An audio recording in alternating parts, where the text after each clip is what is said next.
Now, most of us don't tend to lie awake at night thinking of the most economical, fuel-efficient cars that we can lay our hands on, but with the cost of living being what it is, I thought it about time to put together a slightly more sensible video focused on the most economical cars for £2,500, £5,000 and £10,000. Let's get into it.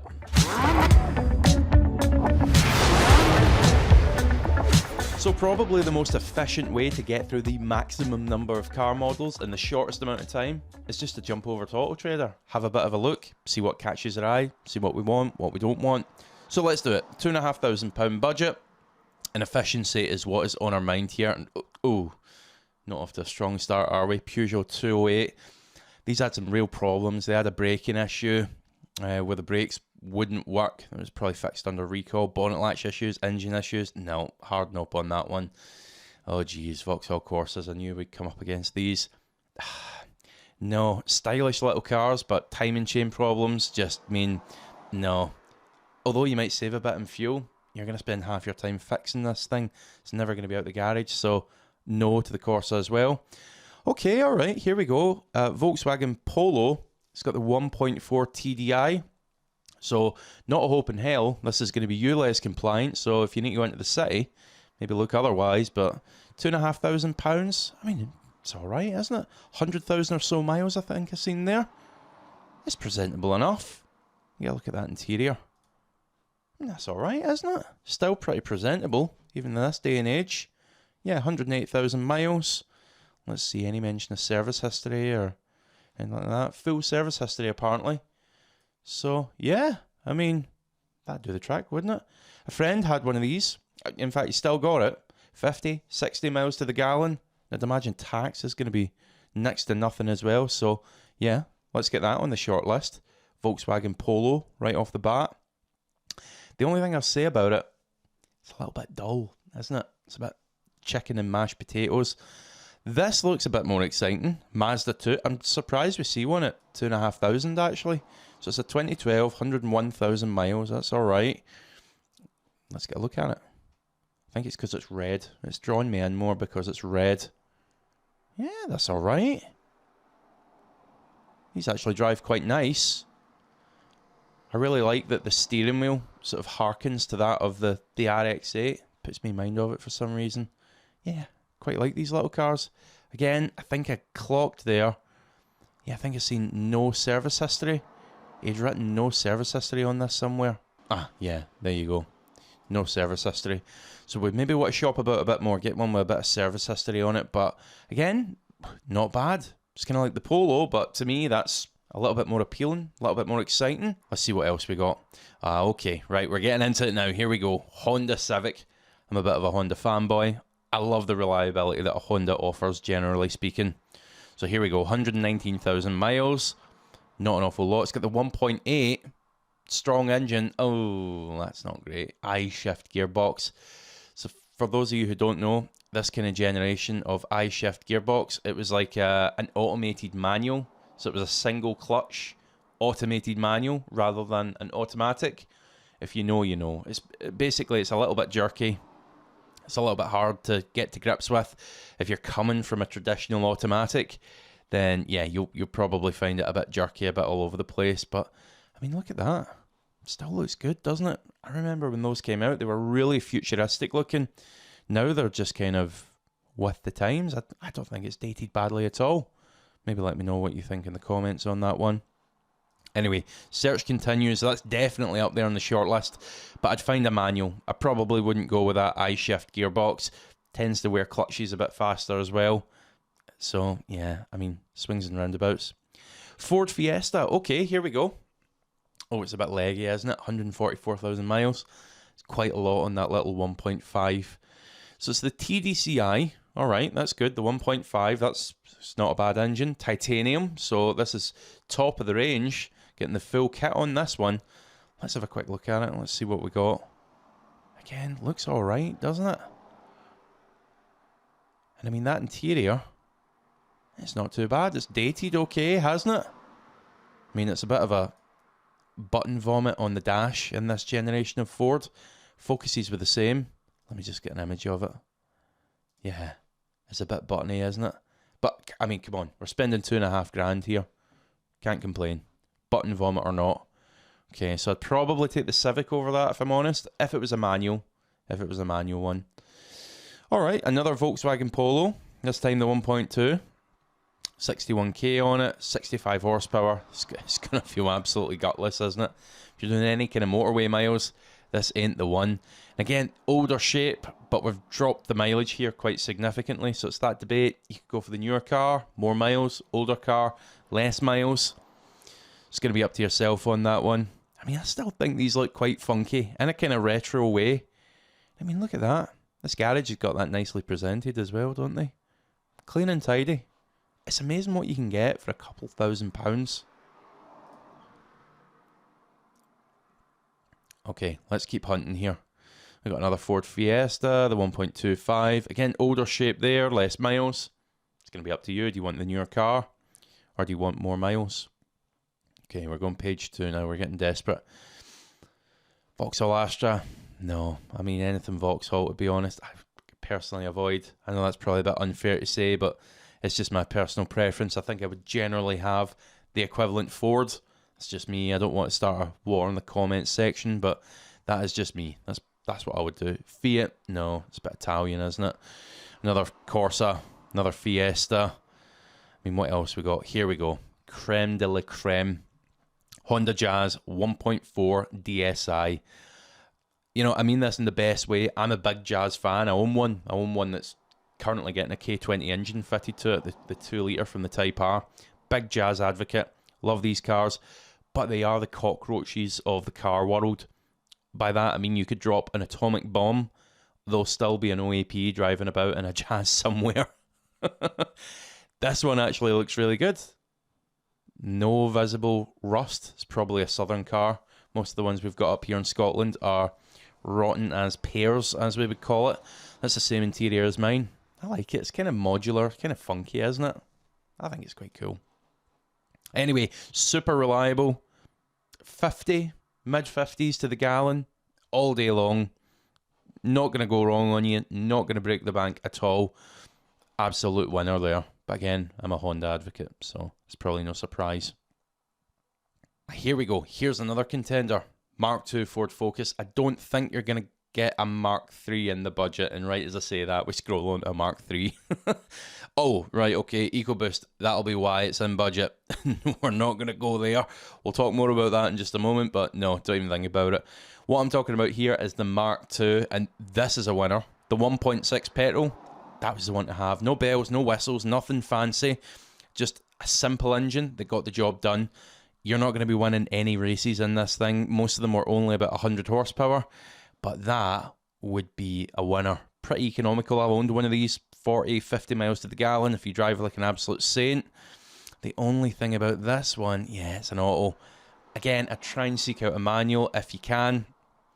That auto might be okay, but with a manual, just less to go wrong, really. The diesels, one thing to be aware of on them, it was mid-cycle that Ford switched over to the newer ceramic-style DPFs. So 2009 was that changeover point. If you're going to try and get a diesel Focus, try and make it 2009 onwards. They can still have DPF and EGR problems, but they were less prone to after 2009. So we mentioned briefly there the 1 litre EcoBoost, and I said to avoid it, and yeah, I really mean it. You could get suckered in, couldn't you? I mean, quite a nice, presentable looking Focus for £2,500. Seems like a bargain. It's not. That engine is absolutely terrible. There's whole Facebook groups dedicated to this, people trying to get money from Ford. There's class action lawsuits based around this engine over in the States. The problem is the wet belt that Ford fitted. The timing belt is in the oil. It starts to break up. It'll block the oil pickups and starve the engine oil. You'll be replacing the engine before you know it. Ford recently have brought out loosened terms and conditions around the goodwill gesture of repairing it. But no, just don't go there. If you want to focus, stick to a 1.6 Mark II manual. Right, let's up our budget. £5,000. What are we getting for that? Economy still on our mind. So we are getting better versions of the cars that we got at £2,500. So Corsa, nope. 208, nope, don't want it. C4 Cactus, bit quirky, isn't it? I mean, you maybe could go there, but you probably don't want to go there. Right. Here we go. Now we're talking Volvo V50. It's got the 1.6. Basically, a Ford Focus under the skin, but in a more premium package. It's quite nice, isn't it? Quite like the Estate. Room for the dog, room for tip runs. It's a manual as well. The biggest gripe I can give you with these is, with that 1.6, they feel a little bit underpowered, but other than that, it's probably a solid bet. This looks like quite a nice spec as well, like that grey. I think as well, I think I've seen it had leather there, didn't it? Yeah, I mean, 5k, definitely. Get that on the short list, for sure. Right, what else we got? There we go, another Ford Focus. Again, Mark III, we're getting into that budget where a Mark III becomes attainable and not being the 1 litre EcoBoom engine. It's alright, 1.6. It is what it is, isn't it? Does what it says in the tin. It's a 90,000 mile Ford Focus. You can probably scare people into thinking that you're undercover police as well. Added bonus points for this car. I mean, again, I think they look nice. This dash again, button spew, but I mean, it is what it is. It would get the job done. Again, Estate, room for the dog. You're laughing with that, aren't you? Simple cars. That's what we want. Oh, I'm going to be made to eat my words here now. So, simple cars, Dacia, definitely goes together. I'm going to be straight up with you here. There's nothing inherently wrong with Dacias. I just don't like them. Probably going to get jumped on in the comments for saying that.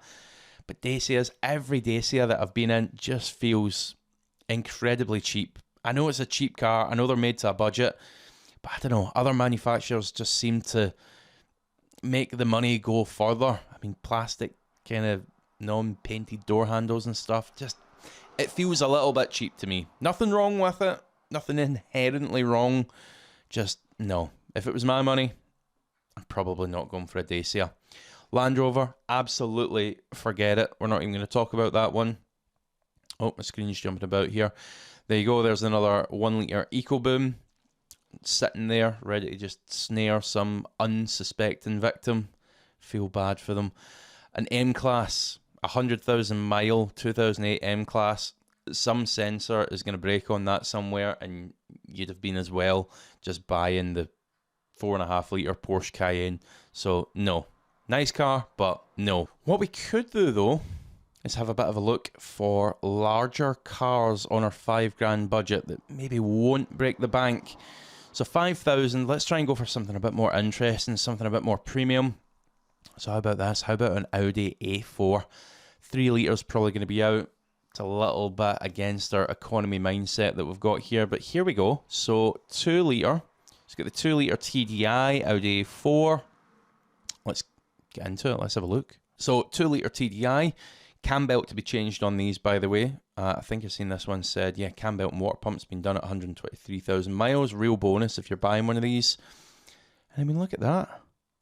That's a proud looking thing, isn't it? For £5,000. And I mean, the thing to remember, a lot of these have been driven by sales reps and stuff. So up and down the motorway miles, 123,000. It's not end of life for a diesel anymore.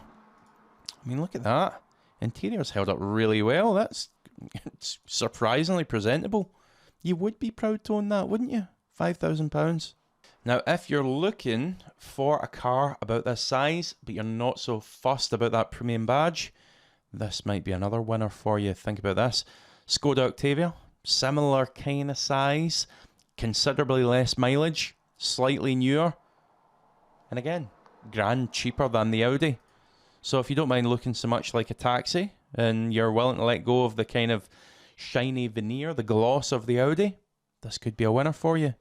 Utterly reliable. Again, DPF, EGR, typical diesel type problems, but pretty reliable and economical as well. 50, 60 miles per gallon out of one of these. That's why everyone uses them as taxis. Could be a winner. Right, let's get to the tippy top of our budget now. £10,000, no messing about. What are we buying? Right, let's see what's on offer here. Nissan Micra. A Nissan bloody Micra. Nothing wrong with a Nissan Micra. Certainly nothing wrong with it. Reliable enough. Look at it. It's beige. Is that beige? But for my £10,000, I'd like something a little bit more interesting, even if we are keeping in mind that it needs to be fuel efficient. So, no, you're good Nissan Micra, but not today. C3, Peugeots, it's Frenching me out here. A Smart 44, there's a quirky choice, but no, it's also an EV. No, get out of my way. Audi Q5, right, here we go. Right, okay, it's not very economical. If we were doing £10,000 worth of interest in cars, this would be up there. Audi Q5, especially 3.2 V6. Good car, but it's not economical. Land Rover, absolutely not. Absolutely not. Forget it. Ford Ka, right, I've had enough now. We're going to need to put our own search criteria in. Kia Rios. Okay, all right. Well, Mercedes-Benz A-Class. Right, okay. If you're looking for a smaller premium car, we could be onto a winner there. So let's mix this up a bit. Let's get up here and add in Mercedes. Okay, right. Now we're talking manuals, diesel, petrol. Right, here we go. £10,000, 2016, 55,000 miles. Something about black on a Mercedes, by the way. I think it is the colour of the brand for me. I just think every Mercedes looks better in black. And it really does look the part, doesn't it? I mean, you'd be proud of this. It's not an insignificant amount of money, £10,000, but then that is a really premium looking little car, isn't it? Thought I'd seen a bit of a dodgy colour match there on the panel, but I think it's just the way the photo's been taken. The other thing as well is, get a load of that interior. Although the car's 6-7 years old, still looks the part. Still looks really premium in there. The leather's holding up really well on these as well, I see. And again, these are, yeah, so these are Euro 6 compliant, despite being the diesel. Manual, can't really go wrong with that. Nice low mileage, still quite a new car. Does put it in mind though, we might be able to stretch up the food chain a little bit and get ourselves a C-Class. I'm only just getting to grips with the changes they made on the Auto Trader website. I still can't find anything. Right, okay, so here we go, C-Classes. That caught my eye there. What was that, 69,000? Ah, Cat S. We don't want a category car. We'll move on from that. There we go. Okay, so 122,000 miles, 117,000 miles. It's the 2.1. It's going to be economical. Remember as well, most of the mileage that these will covered, again, it's probably at the hands of some furious rep salesman just cruising up and down motorways. Easy mileage for the car. Again, just like the A-Class, get a load of that interior. See, this is what I'd want for my £10,000. Something premium enough that I feel like I've spent the money, but at the same time, still remains economical. So yes, that's where my money would be going. Now, before we finish off here, quick one for you. Any of these cars that you're looking to buy, make sure you get a note of the registration plate and go here. Go for vehiclescore.co.uk. And using this service, you can look up a whole host of things about that car for completely free. So if we check this, it gives us the obvious details, things we can see in the ad, but it also gives us the good and the bad points. So it highlights things like the MOT being due in the next 3 months. Now you can also check things like the MOT history on here as well. You can go through and look at what it failed on or any advisories the car might have got. And if you are serious about buying a car, make sure you buy one of their paid HPI reports. I'll add a 15% discount voucher in the description below to save you a bit of money with that. But as ever, thank you so much for watching. If you've enjoyed this video, please do hit the like button, hit the subscribe if you want to see more, and leave your thoughts in the comments on what you would buy.